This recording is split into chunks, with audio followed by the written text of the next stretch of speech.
Vamos lá, a partir de agora com o Bairrista FC, começando o Bairrista FC nesta quarta-feira de Grenal na parceria do Grupo Bairrista com a RDC TV. Eu diria que a gente vai fazer um encontro nesse programa do Bairrista FC com a RDC Esporte. Acho que pode ser, né?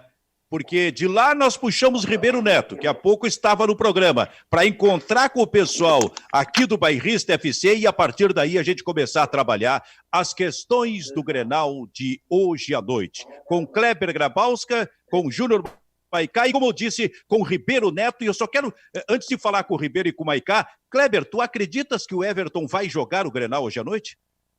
Acho que sim, acho que a negociação não evoluiu tanto quanto se esperava. Ontem o negócio tinha caminhado tanto, né? E as notícias, os detalhes que eram para fechar o negócio, eles são desfavoráveis ao Grêmio. A questão do parcelamento do salário. Então, essa é uma questão que o Grêmio não gosta muito. E eu acho que daqui a pouquinho vai esquentar o negócio com o Everton da Inglaterra. Então, acho que o Everton vai para o jogo. Júnior Maicá, joga ou não joga o Everton? Olha, Silvio, eu acho que joga, mas tudo pode mudar, né? Tudo depende, como diria o Caetano. Porque, assim, eu acho engraçado que o Benfica peça que o Grêmio preserve o Everton, mas é um negócio que não está fechado ainda, né? Inclusive tem um outro clube na parada de novo, que é o Everton da Inglaterra. São duas negociações em andamento. Se sabe que o Everton, o jogador, o Cebolinha, tem uma preferência por jogar no Benfica, porque é um pedido do Jorge Jesus, ele teria sequência, um futebol de mais fácil adaptação, que pode ser uma escada, né, uma escala depois para um campeonato maior. E, do outro lado, tem a questão do Everton na Inglaterra, né, que é um futebol muito mais pegado, de difícil adaptação. O Benfica tem mais destaque no campeonato nacional também, mas se sabe que a proposta do Everton da Inglaterra agradou mais o Grêmio porque o pagamento seria na bucha, seria um pouco menos, mas na mão. O Benfica está com algumas questões financeiras pendentes, não o Silvio, porque é um cara de extrema fortuna, de muito dinheiro na conta bancária, mas o Benfica de Portugal sim. O Flamengo estuda até acionar o Benfica na justiça, porque ainda não pagou a multa do Jorge Jesus de 1 milhão de euros, a multa rescisória do Jorge Jesus, né? Então o Grêmio está um pouco espiado com isso, e aí o Benfica, né, o clube pediu para parcelar esse pagamento do Everton, que seria algo em torno de 22 milhões de euros no total, né? 22 milhões de euros no total, o Grêmio tem 50% do Everton, seriam 11 milhões, vezes 5 alguma coisa aí, perto dos 60 milhões de reais. Bom, é que eu tenho royalties no Benfica. Todo ano lá. Agora, essa pandemia até me atrapalhou, né? Porque para mim, para mim, o Benfica rico é o Matheus Benfica. Tu sabe que nessa época, mais ou menos, que eu vou a Lisboa buscar os meus royalties, né? E agora não estou conseguindo ir. Então é um problema que eu preciso resolver. Júnior Maicá, já vou falar com o Ribeiro Neto, mas eu não estou te vendo na televisão. Eu estou chegando. Na televisão, tu tá chegando. Inclusive na TV, eu quero te ver por todos os canais que eu puder te ver, Júnior Maicá. E Silvio, modéstia à parte, hoje eu tô bem bonito. Aí os caras te tiram. Não, bonito tu tá bem vestido. Ó, muito bem, na TV apareceu o Júnior B primeiro, antes do Maicá. Isso aqui é uma festa, Ribeiro. O bode na sala, primeiro ele dá o susto, depois eu chego, entendeu? Aí todo mundo pensa, realmente ele é bonito. Ribeiro Neto, isso aqui é uma festa, seja bem-vindo, Ribeiro.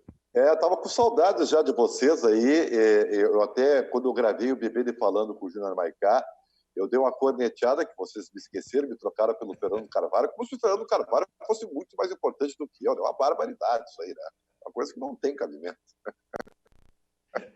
Vem cá, cara. Tu voltasse tu é o primeiro de nós, o primeiro velho que volta pro estúdio, é isso? Sim, eu estou aqui exatamente onde é o Feito Bairrista. Inclusive, eu estou aqui com o quadro negro de vocês, tá? Que eu já tomei emprestado aqui para fazer o RDC Esporte. Eu faço aqui as minhas elucubrações táticas e estou muito à vontade, quero dizer isso para vocês, tá? Mas assim, numa boa, legal, obrigado pelo convite. Hoje é um dia importante, hoje é mais um Grenal nas nossas vidas, e um Grenal decisivo. E já vou dizer para vocês o seguinte agora, tá? Eu acho que o Inter chega muito forte pro Grenal. Fazia tempo que o Inter não chegava tão forte para um Grenal como está chegando agora. E eu vou dizer que é por duas razões. Primeira, o Kudê, em uma semana, conseguiu... Sabe o chipzinho de memória, né, Benfica, que a gente tem? E nós temos, todo mundo tem o nosso chipzinho de memória. E eu havia dito que o Inter voltou da pandemia destreinado, porque tudo que o Inter tinha conquistado em termos de entrosamento, sistema tático, antes da pandemia, parece que tinha sumiu no Grenal, sumiu contra o Esportivo, e a partir do jogo contra o Aimoré, o Kudê já começou, né, a introduzir o chipzinho de memória nos jogadores, e contra o Esportivo o time já voltou a ser mais ou menos aquilo que a gente estava conhecendo do Internacional antes da pandemia. E ao contrário, o Grêmio, que venceu o Grenal, eu até disse, olha, não pode se pegar aquele Grenal como referência nem para o bem nem para o mal. Nem o Grêmio está bem, nem o Inter está tão mal. E o que se viu? Viu o Grêmio com as velhas dificuldades, né, que já estava apresentando, especialmente no setor de meio de campo, onde eu repito, o Grêmio precisa urgentemente contratar um primeiro volante, senhor Benfica. O Grêmio não tem esse jogador. O Grêmio tem 4 jogadores que é o mesmo atleta. Matheus Henrique, Michael, Lucas Silva e até o Darlan. Os 4 são jogadores de segunda volância. E o Grêmio tem um buraco que deixa na recomposição, que faz com que o Jeromel e o Kahneman encarem os atacantes do mano a mano. Isso o Grêmio não está conseguindo consertar e já há tempo que está com esse problema. Se é verdade que o Grêmio ganha em qualidade técnica com o Matheus Henrique, Maicon, com o Lucas Silva, porque são excelentes jogadores, ele perde em competitividade. Todos eles são lentos demais quando o Grêmio perde a bola e fica um buraco. E até por isso, já vou terminar porque eu falo demais, né? Eu acho que o Renato vai com os 3 volantes hoje contra o Internacional. Então, daqui a pouco a gente vai te explorar na mesa tática para fazer esse movimento a partir da ausência de um volante que tu entende, um primeiro volante que tu entendes que o Grêmio precisa. Mas daqui a pouco, porque todo esse teu conteúdo eu quero jogar agora para o Kleber Grabowska, para que o Kleber analise isso aí colocado pelo Ribeiro nesse momento, hein, Kleber? Bom, eu acho que essa questão de ter volantes parecidos com o mesmo perfil, acho que é uma opção do Renato. Tem o Maicon, acho que com o Maicon o Grêmio sofre muito, e para o jogo de hoje, a escalação do Maicon ela é positiva e negativa ao mesmo tempo. É positiva porque com o Maicon o Grêmio dita o jogo, né? Sai aquele passe redondo, né? Agora, com o Maicon também o Grêmio sofre na recomposição, e se o Internacional souber explorar isso, né, é uma questão. E eu acho que com o Maicon, naturalmente, o Grêmio queima uma substituição, porque ele não tem força para suportar 90 minutos, o Grêmio cai de rendimento com o Maicon na segunda etapa, o Internacional pode tirar proveito disso. O Maicon talvez tenha uma relevância, tenha uma importância, tenha liderança, já foi capitão durante muito tempo do time do Grêmio, mas eu acho que a peça que pode fazer o diferencial nesse meio campo do Grêmio é o Jean-Pierre. O Jean-Pierre levou uma mijada, apagou fotos das redes sociais, uma coisa super, né? Super dos nossos tempos. Achei muito engraçada a reação dele, né? Mas o psicológico do Jean-Pierre é uma coisa que me preocupa. Esse é o cara que pode ser o diferencial. Ele é o pensador, ele é o cara que entrega a parte ofensiva do Grêmio, né? Eu acho que mais do que o Maicon, que tem um substituto à altura, que é o Lucas Silva, e até com algum ganho em termos de marcação, combatividade, na questão do Jean-Pierre, eu acho que o Grêmio pode crescer muito se ele tiver de cabeça bem feita, se estiver concentrado no jogo. O Júnior Maicá, tu concorda com a análise que o Ribeiro fez sobre depois, inclusive completada pelo Kleber, sobre essa questão da lentidão, especialmente na recomposição, que o Ribeiro fez sobre o movimento do meio-campo do Grêmio?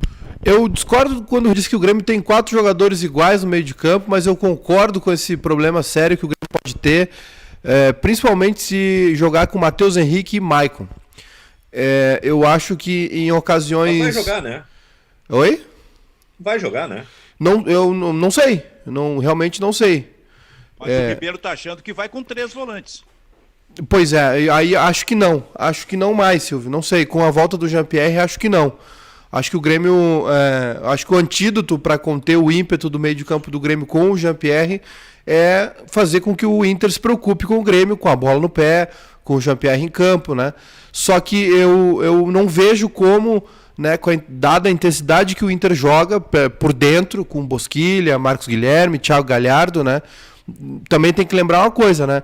É um Inter diferente já do outro Grenal. Já é um Inter totalmente diferente. Só pela saída do D'Alessandro e a entrada do Thiago Galhardo já muda muita coisa, né? Muda muito no ataque do Inter. Assim, o Inter tá tendo alguns problemas de ataque realmente, né? Apesar de ter feito os gols no Esportivo. Mas é que o Inter não tá... Mudou um pouco a sua forma de atacar, né, Silvio? A gente vê o Guerreiro mais fora da área, o Inter trabalha mais com infiltrações, com troca de posições, né? E essa parte por dentro, esses corredores internos aí que eles usam, né? O Marcos Guilherme e o Bosquilha, força muito ali para cima do Matheus Henrique e do Maicon. No jogo do Centenário, né, no Grenal de Caxias, eu vi várias vezes ali o Maicon tendo dificuldades na recomposição, o Guilherme Guedes, né, lateral esquerdo, sendo bastante pressionado ali, porque o D'Alessandro caiu ali, o Saravia apareceu por ali e o Marcos Guilherme também, né? Então, algumas vezes o Grêmio correu muitos riscos ali, jogadas de fundo aconteceram por ali. Então, eu acho, Silvio, que se tivesse no lugar do Renato, sacaria o Maicon, né? Também por essa questão da substituição, apesar de agora serem 5 substituições, né? Mas eu começaria com Lucas Silva e Matheus Henrique, né? Mais intensidade, mais marcação, mais pegada, não é uma retranca, porque o Lucas Silva e o Matheus Henrique também tem qualidade para ir à frente, não é a qualidade do Maicon, né? Mas é que ou o Grêmio vai ter que achar um outro lugar pro Maicon no time para ele jogar esse tipo de partida, né? Ou vai correr muitos riscos, porque assim, hoje o Maicon é muito mais um terceiro homem de meio campo, ou até quase um armador, do que um segundo volante, né? O Maicon é melhor que eles. Eu também acho, mas dos três, o Maicon é o melhor. Mas tá velho. O problema é esse. Ele é o melhor. Do jeito do Grêmio jogar, o Maicon é titularíssimo do Grêmio. Tudo bem. Como disse o Kleber aí, eu concordo, é quase uma substituição certa. Mas o Grêmio está jogando na arena. E tem uma outra coisa que vocês não podem esquecer. O Grêmio perdeu o Guedes e vai voltar com o Cortez, tá? Que é um jogador que não sabe como é que tá voltando depois da parada. E ele perde o Vitor Ferraz. Sim, o Guilherme Guedes apresentou um duelo na perna. Eu tô sabendo aí. A informação é que joga o Cortez e o Guilherme Guedes sentiu alguma coisa. E o Vitor Ferraz fora também. Também tá fora. Então, o que ele tem? Ele tem 2 laterais que fazem um corredor muito forte. Tanto o Cortez quanto o Orejuela. Se ele tivesse Vitor Ferraz, e no caso o Caio Henrique, mas o Caio Henrique não está mais, né? Mas o próprio Guilherme Guedes, que jogaria mais posicionado, ele teria os chamados laterais construtores, que ajudam muito na formação. Pelo meio, aí ajuda, especialmente o Vitor Ferraz. E aí ajuda muito na recomposição, porque eles jogam mais por dentro e aí o miolo ficaria fechado. Como ele não tem, eu ainda acho que mais se impõe eles ter os 3 volantes. Eu cheguei a pensar, meu caro Silvio, que se o Grêmio não jogasse com o Everton hoje, tá, que eu acho que vai jogar, porque pelo jeito a situação não está fechada ainda, né? Mas se o Everton não jogasse... Tem outra coisa, né, Ribeiro? Eu não sabia dessa informação do Cortez aí, eu sabia do Vitor Ferraz, mas não sabia do Cortez. Eu acho que é mais um motivo para escalar o Everton, é muito desfalque para um Grenal, né? Sim, mas aí que tá. Eu acho que se o Everton fosse vendido, ele não tinha que jogar. Eu acho que rei morto, rei exposto. Por outro lado, se ele não jogar, é porque terá sido vendido. Exatamente. É que assim, como o Renato é um cara ortodoxo, a gente pensa que o Renato é moderno, o Renato não tem nada de moderno, o Renato é velho, ele é ortodoxo, ele não é um cara assim de grandes invenções, nem no intervalo para mexidas, ele não é, ele é muito 6 por meia dúzia, esse é o Renato. Se fosse o Renato, se ele não tivesse o Everton, eu não colocaria assim, o PP na vaga dele, pronto, não. Eu aproveitaria, se tivesse tempo para treinar, né, que também não teve, eu faria um quadrado no meio campo do Grêmio, Silvio. Eu jogaria com 3 volantes, o Jean-Pierre, e aí sim, PP e Diego Souza. Por quê? Porque ele reforçaria o setor de marcação, ele teria o corredor dos flancos com os 2 laterais agudos, o Orejuela e coisa, e teria o PP para rodar pelos 2 lados. Tá, mas olha só. Ia o meio campo.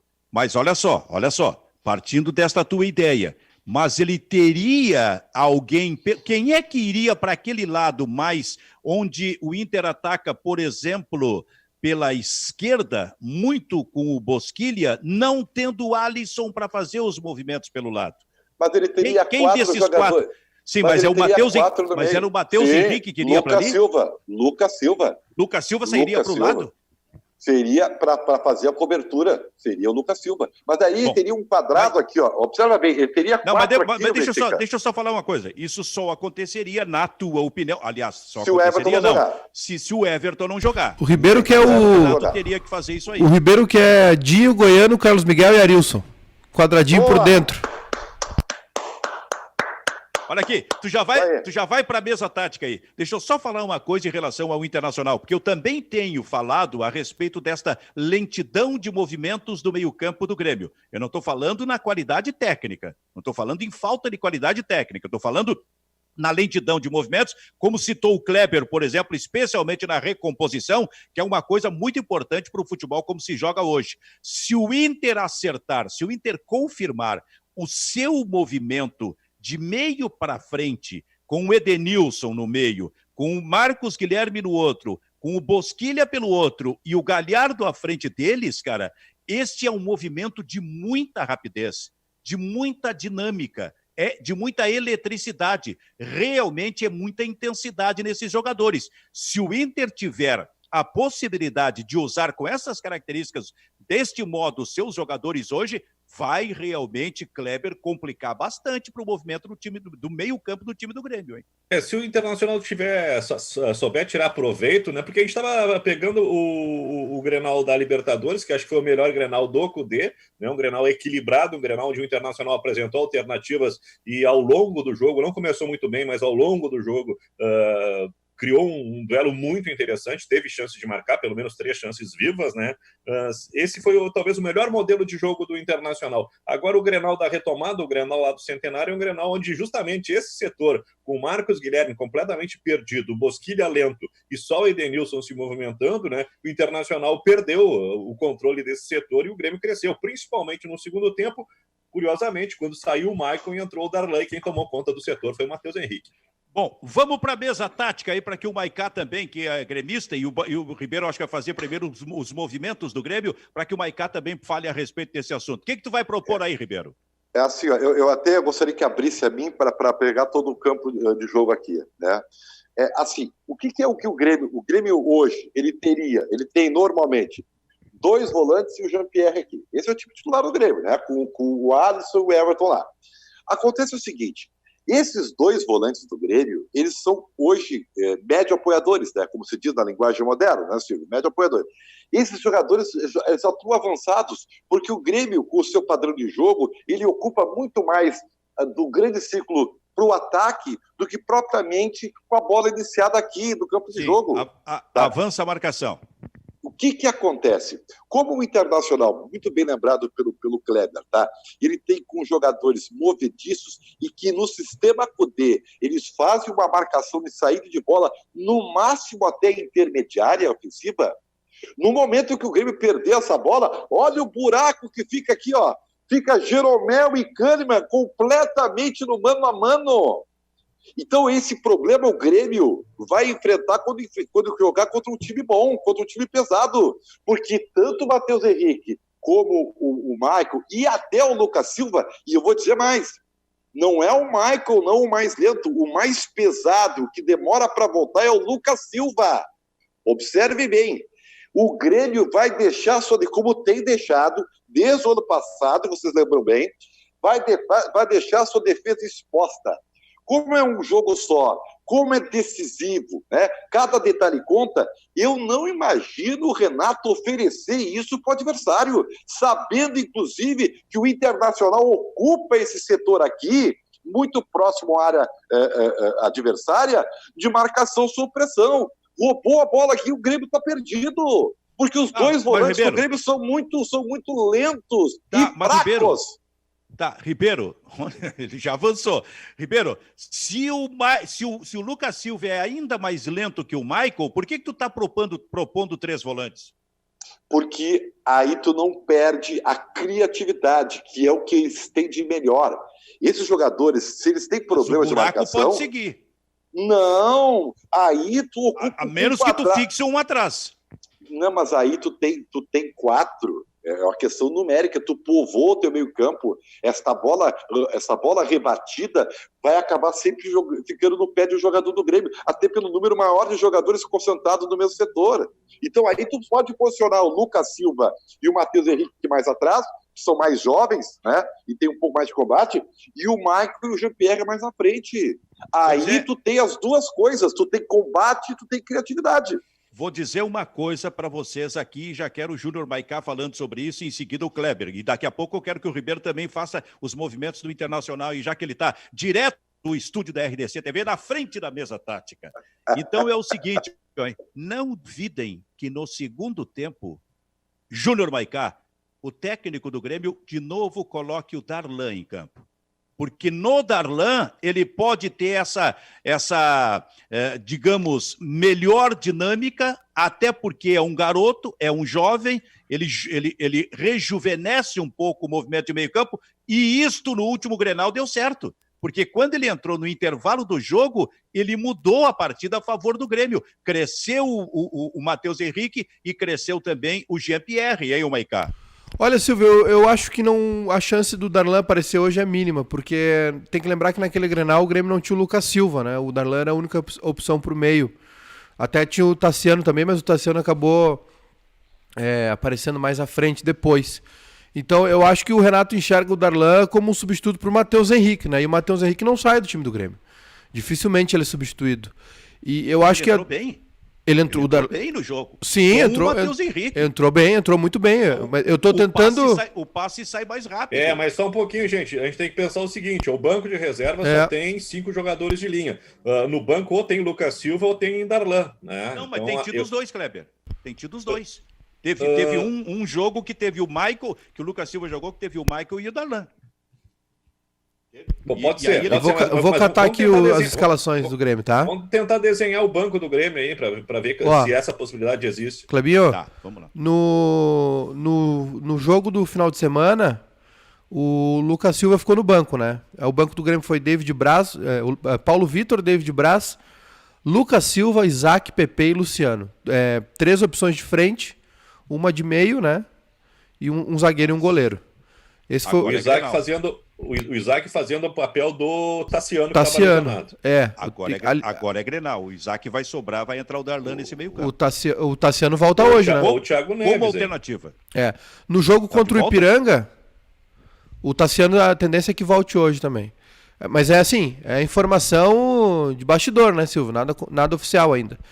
O banco do Grêmio contra o Ipiranga teve David Braz, Darlan, Maicon, Pepe e Luciano. Mas esse foi O Grêmio jogou com o time titular, poupou o... Quem poupou? Não poupou? Não poupou no meio, ó. Apareceu o Darlan e Michael no banco. Pepe e Luciano pra frente. Jogaram Matheus Henrique e Lucas Silva de titulares. Esse foi o time, né, naquele jogo domingo de manhã contra o Ipiranga. É isso aí. Então, e o outro jogo que o Grêmio... E aí no Grenal, sim, o banco foi Paulo Vitor, Paulo Miranda, Darlan, Tassiano, Pepe e Luciano. 2 pro meio, 2 pro ataque, um goleiro e um zagueiro. Eu acho que vai ser assim, eu acho que ele não vai colocar 3 no banco de reservas para o ataque e um só para o meio campo. O que tu pensa sobre isso, Ribeiro? Eu acho que tudo passa pela escalação ou não do Everton. Porque o Everton, com o Everton jogando, o PP é a alternativa no banco. Tá? Ele sem o Everton, o PP tem que jogar e ele não tem um extrema outro assim, de confiança para a Grenal. E aí ele pode reforçar ou com o Thiago Neves ou até um outro volante no meio. Tá? Então isso passa muito por essa definição. Se o Everton jogar, cara, nem isso aqui que eu estou falando de 4 volantes vai acontecer. Ele vai jogar com o time, no máximo, com 3 volantes e o Jean-Pierre no banco, no máximo. Senão é o time que está treinado. É o que eu acho. Né? Agora, se o Everton não jogar, bom, aí a gente abre espaço para várias elucubrações, como essa muito aqui, bom. De 4 no meio campo. E o Everton, se o Everton não jogar, hein, Kleber? Kleber, por que a cada Grenal a gente tem pelo menos um mistério, hein? Só fica sabendo 1 hora antes do jogo se o cara vai ou não. E pra quê, né? Se o Grenal é um jogo tão comum, né, cara? Pra quê? Muito bom. E tão completa, se o Everton... Não, mas outra coisa, Silvio, se a gente tá falando do Grêmio, tá projetando o time do Grêmio, eu tô pensando até agora o Internacional e o departamento jurídico fazendo um esforço para conseguir um efeito suspensivo em cima do D'Alessandro, né?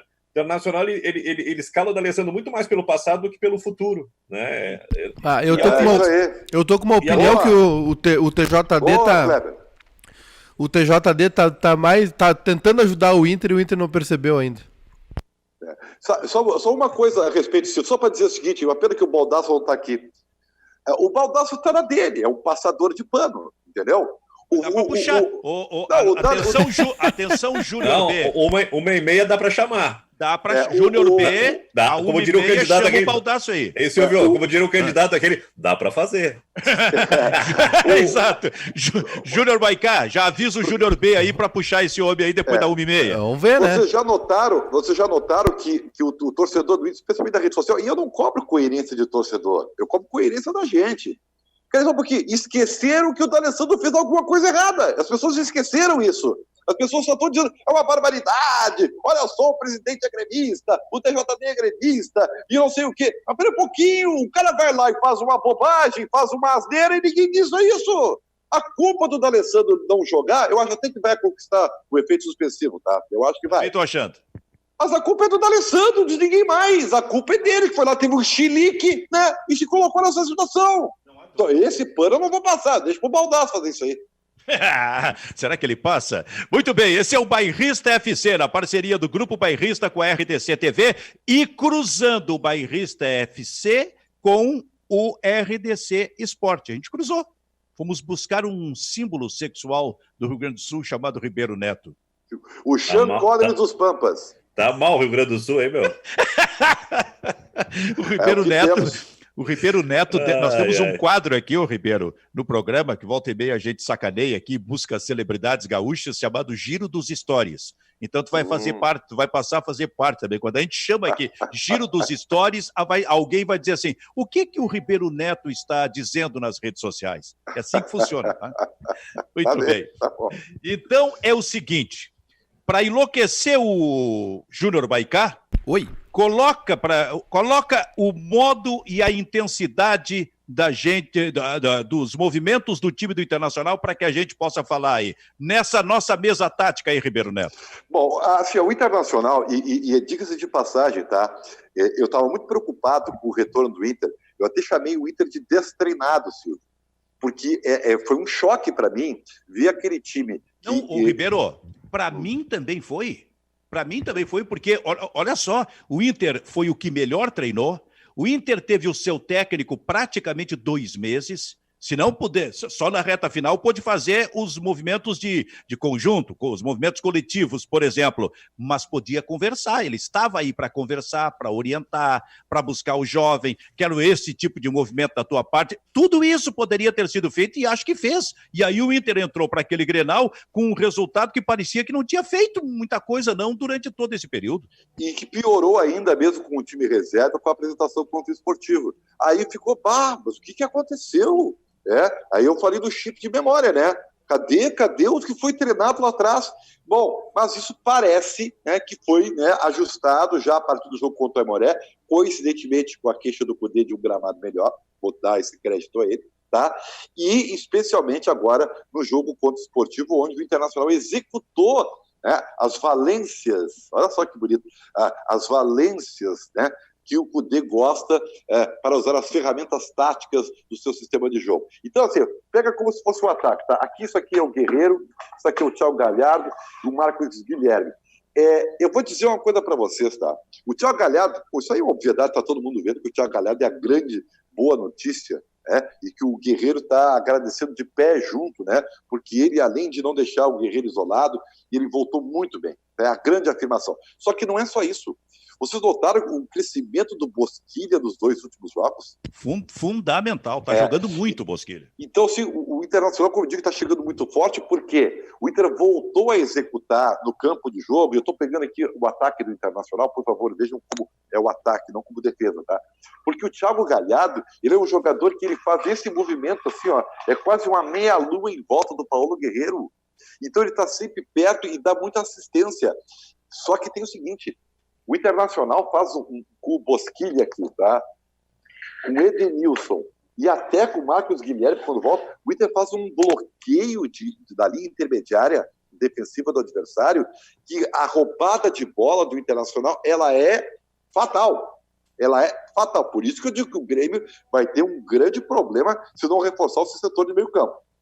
E isso faz com que o Internacional, além de estar sempre próximo do gol adversário, tenha a capacidade de retomada de bola, ter mais jogadores que o próprio adversário quando chegar perto do gol. Esse é o trunfo do Internacional. Só que tem um pequeno problema, Benfica. Quando ele pegar um time qualificado como é o Grêmio, se o Grêmio conseguir transpor essa bola, agora eu estou na defesa do Grêmio, tá? Se o Grêmio conseguir transpor essa bola de sair do jogo para a linha intermediária, o Inter corre sério risco. Porque como o Internacional dá o bote e faz uma marcação adiantada, ele fica com o seu meio de campo despovado. E aí talvez o Musso fosse melhor que o Lindoso. Mas porque aí o Lindoso é bom, o Lindoso é melhor que o Inter quando o Inter tem a bola. Mas pior que o Musso quando o adversário tem a bola. Mas aí tem um detalhe. Nos 2 últimos jogos, o técnico do Internacional fez com que aquele seu primeiro volante, aquele que antes ficava no meio dos zagueiros, avançasse um pouco. Eles já apareceram um pouco mais à frente e até com o Musto quando substituiu o Lindoso. Por quê? Talvez pensando exatamente nisso, para não deixar esse buraco.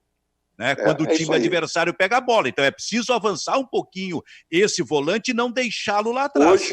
Hoje, para terminar aqui a minha exposição, a grande dificuldade que o Inter tem são das suas laterais. O que tu ia dizer? Os 2 laterais? Os 2 laterais do Inter são muito fracos. Bom, daqui a pouco a gente amplia isso, mas o Maicá ontem estava falando especialmente do Bosquilha, não era, Maicá? Desculpa, Silvio. Ontem tu estava Presta atenção no programa, cara. Sim. Eu dei um cortezinho na hora da pergunta, não ouvi, perdão. Ontem tu estava falando especialmente do Bosquilha, como jogador perigoso no Internacional. E o Marcos Guilherme também, apesar do Marcos Guilherme não estar muito bem agora, como eu falei antes, Silvio, essa jogada por dentro, né, essa jogada pelo meio aí, que o Inter faz, que vai forçar os 2 volantes do Grêmio, né? Vai forçar Michael e Matheus Henrique, ou Lucas Silva e Matheus Henrique. E assim, Silvio, eu acho que o Inter mudou a forma de atacar, né? Eu falei antes também essa questão da troca de posição, de infiltração. O Inter é um time que já, apesar de ter feito um gol de cabeça aí no final de semana, não é um time que cruza mais tanto a bola, né? Que não força tanto por cima. O Kudê tem essa característica aí de avanços laterais, esses 2 jogadores por dentro, um atacante flutuando atrás do centroavante se movimentando também, abrindo espaço. Muita marcação em cima ali. Só que o veneno do Grêmio, o contra-veneno do Grêmio é essa saída qualificada que o Grêmio tem, né? De toque de bola, de calma, a característica que o Grêmio tem muito também por causa do Maicon, né? E essa é a grande questão. Eu acho que as fragilidades que eu vejo hoje no Inter são mais defensivas. E eu acho que, tirando o Cuesta ali, eu não gosto muito da zaga do Inter, não. Nem dos laterais, o Saravia, que chegou jogando bem, deu uma caída. O Rodinei não acho um jogador suficiente para o Inter. O Moisés, um cara de força, mas também não mostrou muita coisa. Então acho que nem sei até, eu não entendo muito esse arquivamento do Rodrigo Moledo. Assim, eu acho meio banal tirar o cara do time só porque ele prejudica a saída de bola. Eu não vejo tanta saída de bola assim no Bruno Fux que obrigue o Moledo a ser um reserva, assim, arquivado. E também, né, Silvio, pelo ano passado, né, que o Moledo foi muito bem. Mas assim, eu vejo que o Grêmio transpondo esse meio de campo do Inter, saindo dessa pressão inicial que vai ser feita ali em cima da zaga do Grêmio, se o Grêmio conseguir passar essa barreira, causa prejuízo ao Inter, né? E a gente viu isso acontecer muito no primeiro tempo do Grenal do Beira-Rio, né? No primeiro turno. A gente viu várias escapadas do Grêmio, várias jogadas, várias tramas do Grêmio, muitas, claro, puxadas pelo Everton, né? Vários contra-ataques do Grêmio. Quantos volantes tinha o Grêmio nesse jogo, Macá? O Grêmio jogou com o Lucas Silva, Matheus Henrique e Michael, né? Não tinha o Jean-Pierre machucado. Mas se tem o Jean-Pierre para ajudar a fazer isso, né, Ribeiro? Melhor, o passe do Jean-Pierre é muito qualificado. Né? Claro. O Jean-Pierre em campo, o que acontece? Prende um pouquinho mais o Alisson. Isso é minha bronca com o torcedor do Grêmio. O torcedor do Grêmio quer o PP no lugar do Alisson. Não é a mesma função, não é a mesma coisa. O Alisson ajuda. Vamos admitir que o PP voltou malzinho, tá? O PP da retomada aí não tá jogando nada, tá? Não, tudo bem, mas o lado... promessa... O lado dele... Opa, bati aqui. O lado dele é o esquerdo, né? Não é o direito. O Alisson tem uma contribuição muito importante taticamente pro Grêmio. E defensivamente também ajuda a fechar ali, né? A balançar a coisa, assim, a dar uma sustentação. Então eu vejo assim, Silvio. Eu acho assim, a movimentação do meio do Inter pro ataque é o ponto principal aí, é o ponto que o Grêmio tem que tomar cuidado, né? Mas se o Grêmio ultrapassar essa barreira, né, conseguir passar o meio-campo, o Inter é um time que joga muito dentro do campo do adversário, fica muito exposto. Também tem a questão, hoje o mando é do Grêmio, não sei se vai influenciar alguma coisa, não tem torcida, né? Mas de alguma maneira influencia isso, né, Silvio? Só se o painel lá influenciar. Kleber Grabowska, analisa então esses movimentos do meio-campo do Internacional, hein, Kleber? Bom, acho que o problema do Internacional ele está muito concentrado numa retomada ruim do Marcos Guilherme, né? Não conseguiu manter a intensidade. A gente está vendo o Edenilson fazer essa movimentação com muito mais fluidez, com muito mais lucidez. Acho que o melhor momento do Internacional no Grenal do Centenário foi quando o Edenilson se soltou, né? Mas o Marcos Guilherme é um jogador que está recuperando o terreno. O Internacional tem algumas outras opções ali, né? Mas eu acho que, em termos de funcionalidade, o Marcos Guilherme começa a partida. Tem até a possibilidade do D'Alessandro pegar o lugar do Marcos Guilherme, mas eu acho que isso é uma involução tática do Internacional. E o problema de mecânica que tem no meio campo do Internacional é justamente essa troca do Musto com o Lindoso. Acho que nenhum dos dois ainda se encaixou perfeitamente. Tanto que, ora, o Kudê coloca o Musto, que é o homem de confiança, é o cara que serve como avalista desse sistema defensivo do Internacional, só que o meio-campo, esse sistema defensivo do Internacional, ele vai se encaixando, ele vai funcionando, só que quem não consegue se encaixar é, curiosamente, o Musto, por isso o Lindoso está com essa possibilidade de aparecer. E eu acho que o Ribeiro Neto, né, mesmo que não sejam jogadores do setor, mas que ocupam essa faixa do campo, ele fala muito bem em relação aos laterais do Internacional. Eu lá no início, fiquei assim, olha, o Rodinei a gente viu o que fez no Flamengo, e o Moisés, para mim, é mais ou menos o Cortez colorado. São jogadores que têm muita saída, mas não tem muito acabamento. A gente viu o Moisés nos 2 últimos jogos com dificuldade de entrar para a linha de fundo para fazer uma jogada mais aguda, e eu acho que essa contribuição que esses laterais têm que fazer no campo ofensivo do Internacional. Na questão de marcação, eu acho que até o Rodinei é interessante no combate com o Everton. Interessante isso, está falando dos laterais. Dos movimentos mais importantes dentro do esquema do Kudê é com os laterais, porque para que os laterais passem, cheguem à frente, que consigam fazer, por exemplo, um cruzamento de qualidade. Isso, neste esquema do técnico do Internacional, é importantíssimo. E aí o Inter não tem isso nos seus laterais, pelo menos não tem nesse momento. É isso, nesse momento não tem. Procurou exatamente isso. Laterais que se adequassem ao sistema de jogo. Tem na volúpia, na energia, na chegada. Mas, como disse o Kleber, o acabamento é drástico. Né? O Inter viu isso do Rodinei e foi lá e contratou o Saravia. Só que o Saravia ainda não mostrou ser esse jogador. Vamos ver. Né? Mas o Inter já viu. E o Moisés também. Não tem acabamento. É um jogador que tem aquela entrega, aquela energia, mas chega na hora que tu precisa algo mais e que o sistema de jogo do Inter impera isso, precisa, aí não tem, realmente. O Baldasso não veio, eu acho que ele ficou com medo. Medo. Ou tá lá na federação encaminhando o efeito suspensivo para o D'Alessandro. Provavelmente ele está com o efeito suspensivo e está lá na porta da federação batendo lá. A favor, meu Deus do céu! Eu vou dizer uma coisa para vocês, o programa está muito bom sem o Baldasso. Eu até acho que vou rever, viu? Não faz isso. Nós até vamos rever isso aí, ô Maiká. O que tu acha? Não, eu gosto do Baldasso, eu gosto do Baldasso. É suspeito pra falar. Eu também. Eu gosto muito do Baldasso. É bom pra bater, que nem pano assim pra bater, entendeu? Ele é ótimo pra bater. Tem que estar no programa. Ô Kleber, tu acha que se o Inter conseguir o efeito suspensivo pro D'Alessandro, daqui a pouco o D'Alessandro começa o jogo?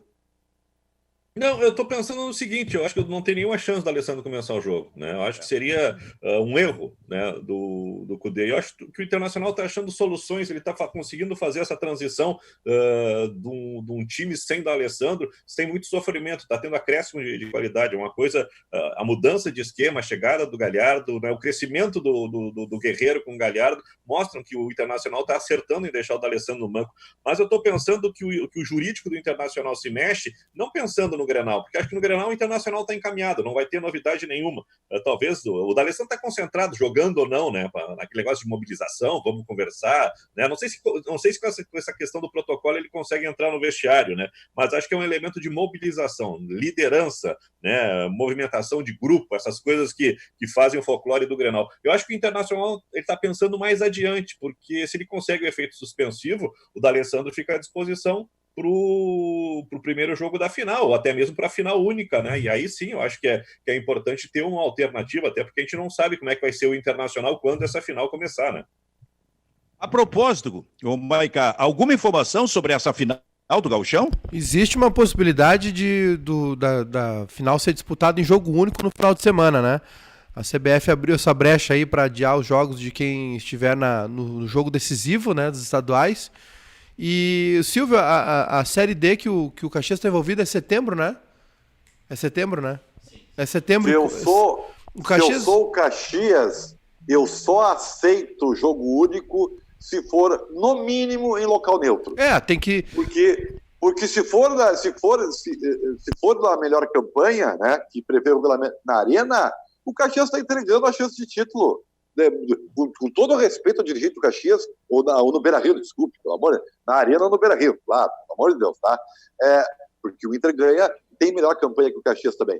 Então, ele não pode fazer isso, a chance do Caxias eu concordo, num jogo só, é maior, mas se for no Beira-Rio ou na Arena, é pior, então ele não pode concordar. Mas eu acho que seria em campo neutro nesse caso, né? Assim, tem uma questão aí, Silvio, que é o seguinte, né? Teria que achar um local para realizar a partida. Não. Vai ter. Aí tem um problema também, porque assim, ó, a final seria disputada no domingo e, por exemplo, o Grêmio tem jogo contra o Ceará na quarta, lá no Ceará, né? Então tem um deslocamento, um jogo em Erechim e um jogo no Ceará na quarta, se for o Grêmio que for a final, é deslocamento pra caramba, né? Mas eu acho que Erechim nesse momento o Ipiranga jogou lá? Não, nessa reta final, ele não jogou. Não jogou, Mas não pois é. O estádio do Vale, por exemplo, Novo Hamburgo também não está tendo jogos. O estádio que me vem à cabeça, Silvio, é o Bento Freitas, em Pelotas, né? Teria um deslocamento menor e uma condição melhor. Porque o Inter não vai ceder o Beira-Rio, o Grêmio, a Arena não poderia ser, porque está envolvido, o Centenário não poderia ser, e o Alfredo Jaconi também não seria aceito pelo Caxias, né? Não, é assim, ó, se for Inter e Caxias, o Grêmio não vai ceder a Arena. Se for Grêmio e Caxias, o Inter não vai ceder o Beira-Rio. E o Juventude também não cederia o Jaconi, né? Então aí... Temos um problema, tem um impasse. E uma questão que precisa ser definida logo. O Zequinha tem definida aqui uma semana. O Zequinha tem a questão até hoje. O Zequinha tem a questão do gramado. Mas existe sim a possibilidade de termos uma final jogo único. Até algumas informações aqui o pessoal do Caxias também gosta, porque o jogo teria um jogo agora nesse final de semana, depois só no dia 26 de agosto, a única data disponível, né? E aí tem uma questão de treinamento, preparação para a Série D em setembro. Então o Caxias não quer desmontar o grupo, né? O Caxias quer uma decisão agora justamente para ter esse grupo, né? Então, é isso aí. Exatamente. E aí, só que tem a questão do estádio, né? Olha, Silvio, a minha sugestão aí, o que eu penso agora, né, é o Bento Freitas, né? Eu imagino assim. O Jaconi tem um gramado melhor, viu? Eu gostei dessa do Jaconi. É que o Caxias não aceitaria, né? Mas tu acha que o Jaconi entregaria o estádio para daqui a pouco ver o Caxias campeão ali no seu estádio? Hein? Tu já pensou que ficaria para a história? É brabo. É a mesma coisa com a dupla Grenal aqui. É a mesma coisa ceder a Arena para o Inter fazer a final ou o Beira-Rio para o Grêmio fazer a decisão, né? Olha, é surrealista o que nós estamos passando, cara. Eu nunca pensei que isso fosse... Estou lembrando agora dos últimos programas que a gente fez aí, Ribeiro, onde tu estás nesse momento, né? Lá em março. E aí eu imaginava o seguinte, em abril estamos de volta aqui. Que isso, cara? Se passaram 4 meses, o único velho que liberaram para voltar para o estúdio foi o Ribeiro Neto. Tem alguma coisa aí, eu não tô compreendendo. Não. É o meu histórico de atleta, Silvio. Ah, bom! Bom! Tu tá dando a bola picando, hein, Kleber? Ele tá dando a bola picando, Kleber. Mas tem gente que acredita, né? Tem um cara que levanta uma caixa de remédio que não funciona como se fosse a Jules Rimet. O que eu vou fazer? Olha, eu vou contar, né? O Kleber é do tempo da Jules Rimet, tu também é velhinho. Foi derretido, né? Foi roubado e derretido, né? Foi. Mas essa aí. Então, algumas coisas já aconteceram nesse futebol brasileiro aí, meio E tem uma outra coisa, tenho uma outra coisa que eu não gostaria de perder a oportunidade, Benfica, que você está me proporcionando. Uma pena que o Baldasso, que por medo não entrou no programa. Foi medo. É dizer, e porque ele sabe que eu ia falar uma coisa que ele não teria como se defender. O culpado da decisão do Grenal ser na Arena, sabe de quem é, Benfica? De quem é? Do Baldasso. Nossa Senhora! Eu vou explicar agora para vocês como é que aconteceu. Não, só um pouquinho. Já sei. Tu tá dando importância demais pro Baldasso. Não. A culpa é dele. E vou te explicar. Quando houve antes da última rodada da fase classificatória, o seu Baldasso, tá, pegou toda a comunidade colorada em volta dele e colocou hashtags no Twitter: libera Marquesan, libera a dupla Marquesan, e começou a encher o saco com isso, e lotou o Twitter com libera Marquesan. E eu até botei no Twitter: ô Baldasso, se liberar agora, vai ter Grenal, e se tiver Grenal, vai ser na Arena, não vem depois ficar... Por isso ele teve a cara de pau de fazer a campanha, o Marquesan liberar os estádios e reclamar que depois deu um pau. Na Arena. E depois deu um pau. É fácil. A culpa é tua, Baldasso. O jogo é na Arena por culpa tua. Bem que tu dissesse que quem precisa ser coerente somos nós jornalistas. É isso aí. Os torcedores não precisam de coerência. Não. Torcedor eu não cobro coerência, Silvio. Eu acho que... E eu vou dizer mais, eu falei no Bebê falando pro Júnior Maicá. Aliás, vão lá que tá muito legal. Viva o jornalista imparcial. Cada vez mais importante somos nós, Benfica, porque tá virando fio esse negócio de clubismo aí, tá? É claro, quem é clubista, embora eu realmente saiba que existem muitos jornalistas identificados que ainda têm opiniões imparciais, beleza. Mas tá se misturando tudo. Viva o jornalista imparcial, Benfica! Tudo no jornalismo, hoje em dia, corre o risco de virar o fio. Guardem essa frase. Tudo no jornalismo, por exemplo, esportivo que se faz hoje em dia, corre o risco de virar o fio. Não só o jornalismo identificado, mas também aquele jornalismo considerado, digamos, como tradicional, isento. Este também corre o risco de virar o fio. É preciso avançar, já diria Rui Carlos Osterman. Kleber Grabowska, o que tu tens a dizer nesse momento? Ontem eu estava vendo a final da Copa do Nordeste. Eu fico impressionado com a falta de sangue do Roger Machado. Acho que é um grande treinador, mas ele continua se repetindo. Ontem a gente olhou o jogo do Bahia, o Bahia tinha que vencer por 2 gols de diferença, jogo em Salvador, né? Lógico que não tinha torcida, mas, né, o ambiente é favorável ao Bahia, porque o Bahia é o time da cidade. A gente vê um Bahia apático, né? E agora o Roger de novo está com a corda no pescoço. O Guto Ferreira conseguiu o campeonato invicto para o Ceará, está nos céus, né? Muito festejado. O difícil ontem foi os jogadores comemorar o título jogando o Guto Ferreira para cima e tendo que segurar de novo, né? Mas eu fico preocupado com o desempenho do Roger. Parece que chega uma hora que ele não consegue tirar mais do time, né? E eu acho que no Campeonato Brasileiro foi assim ontem, né? Quando o Bahia estava batendo na porta da Libertadores, o time deu uma trancada, até perdeu aquele jogo para o Internacional, que foi a estreia do técnico Ricardo... Como é que é o nome do técnico do Internacional? Zé Ricardo, desculpa. E agora também era um campeonato que foi decidido em Salvador, né? E aí ele não consegue tirar. E outra coisa, um futebol muito pobre do Bahia, né? Talvez nessa hora onde não tem criatividade, onde não tem um detalhamento técnico, talvez tenha que tirar um pouquinho mais de sangue, mais de mobilização, e o Roger parece que tem dificuldade nesse ambiente de vestiário, né? É muito bom, tem muito domínio dos conceitos, da parte tática, mas na hora que precisa tirar um pouquinho mais do grupo, ele não consegue administrar. Que pena isso, né, Kleber?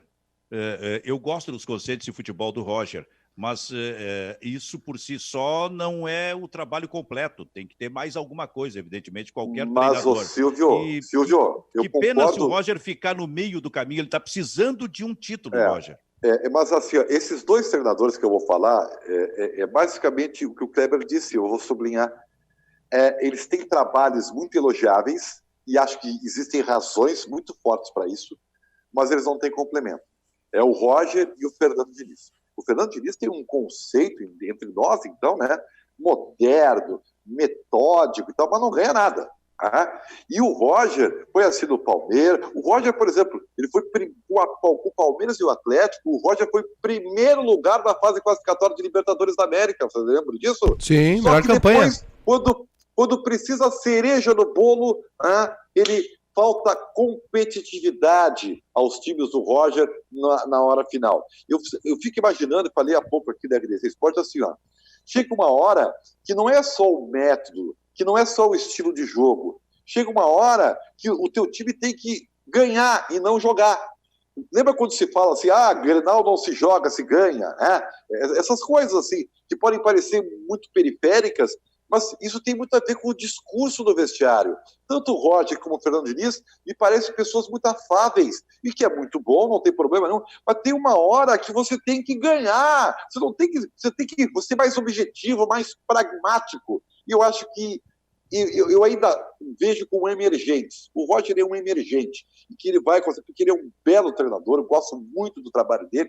Eu não esqueço que esse trabalho que o Grêmio tem, que o Renato, com muita competência, lapidou e transformou em vencedor, é fruto de um método do Quer um exemplo aí, Ribeiro? Oi. Perdão te interromper, só um exemplo. O Roger não usava o Kahneman, vocês lembram? O Kahneman era reserva. Nem lembro disso. Várias vezes o Roger insistiu naquele zagueiro, no Wallace Reis, que aliás foi o jogador envolvido, um prêmio, né, para esse dirigente do Vitória da Bahia, que trocou o Diego Rosa pelo Wallace Reis. Né? O Wallace Reis, o zagueiro leitor, lembra? O zagueiro culto. E aí o Grêmio mandou esse zagueiro. O Júnior ele debocha do Wallace porque o cara lê um livro. Não, depois... eu não debocho. Tá sendo irônico. Não tô sendo irônico. Tá sendo sim. Eu não tô sendo irônico. Eu aceitaria que tu dissesse assim, o Wallace é um jogador que não tem recurso técnico, mas não pode dizer porque o zagueiro culto. A gente não vai ter nenhuma resposta de nada sobre ninguém. Mas eu não tô ironizando. Eu já falei aqui que isto é uma provocação ao Figueroa. Dilia? Mas eu não tô ironizando. Por que vocês acham que eu tô ironizando? Eu acho legal. Como não tá? Eu acho legal. Gostava do Pablo Neruda. Declamava Pablo. Eu acho legal o zagueiro ler, ser culto e tal. Só que ele precisa ser conhecido pelo que ele. Não, eu só citei para vocês lembrarem, para lembrar, refrescar a memória de vocês. Mas o Kleber tem razão. Eu acho que ele ficou conhecido por ser ruim. Então, mas eu ia dizer pra vocês, o problema do Wallace é que ele não joga nada, porque de resto tá tudo certo. Mas até acho que era mais importante, se o cara não joga nada, aí é que é importante vocês acabaram...